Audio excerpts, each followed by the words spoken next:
Teachers with the Dayton Public School system have been working without an updated contract this entire school year, but that has changed. Last night, board members voted unanimously to pass a new contract. News Center 7's Kayla McDermott has what it means for teachers as well as students.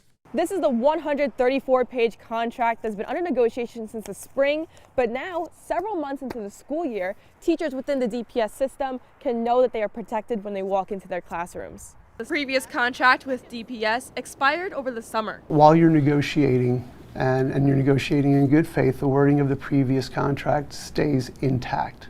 Something similar happened in the largest school district in the state, Columbus, but there, teachers walked out. The administration walked away from the table. They were with their backs against the wall. Stand up, fight back! Here, the union had a plan to strike if needed. We were preparing with our crisis committee. But both sides, the administration and the union, stayed at the table.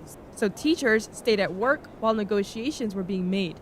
Until finally, on Tuesday night, there was a decision. Yes. Mr. Sampson? Yes.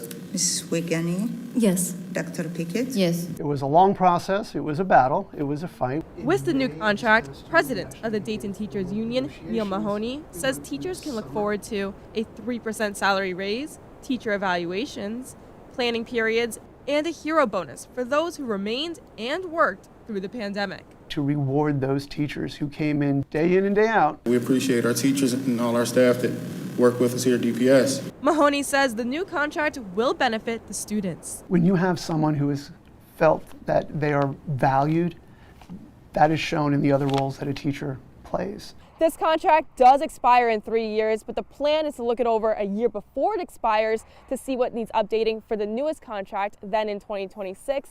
So hopefully there won't be as many delays when that one needs to be approved. In Dayton, Kayla McDermott, News Center 7.